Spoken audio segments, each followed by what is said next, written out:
ఈ స్కూల్ అంటే మీకు ఏం గుర్తుకొస్తది? ఏముంది, ఎంత మంచిగా ఉండే ఈ స్కూల్కి పోయేటప్పుడు. అవన్నీ తీపి జ్ఞాపకాలు. ఆ రోజులు మళ్ళీ రావు.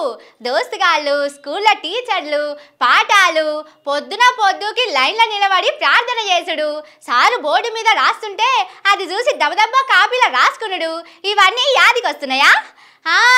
మంచిర్యాల జిల్లాల బడి పొలగాళ్ళకు మాత్రం ఇవన్నిటితో పాటు ఇంకో తీపి జ్ఞాపకం కూడా యాదికొస్తుంది రేపటి రోజుల్లో. అదేందో తెలుసునా? పొద్దుగాల లేచి తయారయ్యి స్కూల్ కి పోవుడంటే చిన్నప్పుడు మురిపం ఉంటుండే. సెలవులు వచ్చినప్పుడు అబ్బా బడి ఎప్పుడు తెలుస్తారో అని ఎదురు చూస్తుంటిమి. బడి నడిస్తే అబ్బా 2 రోజులు సెలవులన్నా వస్తే బాగుండు అనుకుంటిమి. ఇక ఆనలు పడినప్పుడైతే కొబ్బరి పెట్టుకొని ఛత్రి పట్టుకొని ఈ స్కూల్ కి పోతుంటిమి. అయితే మంచిర్యాల జిల్లాల కృష్ణపల్లి అనే ఊర్లో సర్కారు బడిలో చదివే పిల్లల తిప్పలు మాత్రం ఇంకో తీరుగా ఉన్నది. ఎవరన్నా వానొస్తే ఛత్రి పట్టుకొని పోతారు. కానీ కృష్ణపల్లి స్కూల్ క్లాస్ రూమ్ లో సుతం పిల్లలు ఛత్రి పట్టుకొనే కూర్చుంటున్నారు.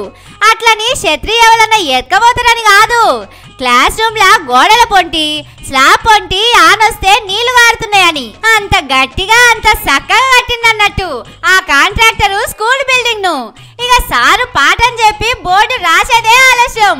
డస్టర్ పెట్టి తుడకపోయినా సరే ఆనకు గారుతున్న నీళ్లతోని బోర్డు మీద రాతలన్నీ ఆటోమేటిక్ గా జరిగిపోతున్నాయి. సారు బోర్డు మీద రాసింది కాపీలో రాసుకోక ముందే అక్షరాలన్నీ మాయమైతున్నాయి. మేము ఎట్లా చదువుకోవాలి సార్ అని పాపం పిల్లగాళ్ళు అమాయకంగా అడుగుతున్నారు. ఇట్లా నీళ్లు గారుతున్నాయని మొన్ననే 2 లక్షలు పెట్టి రిపేర్లు చేయించిరంట. ఈ రామ్ లేకుండా కొడుతున్న వానలకు మళ్ళా గోడలకెళ్ళి స్లాబ్లకెళ్ళి నీళ్లు గారుతున్నాయి. క్లాస్ రూమ్ లా ఇట్లా నీళ్లు లీక్ అయితే పిల్లలు ఎట్లా చదువుకుంటారు? పుసుక్కున గోడలో స్లాబ్ కూలిపోయి మా పిల్లగాళ్ళ మీద పడితే దిక్కేవాళ్ళని అడుగుతున్నారు తల్లిదండ్రులు.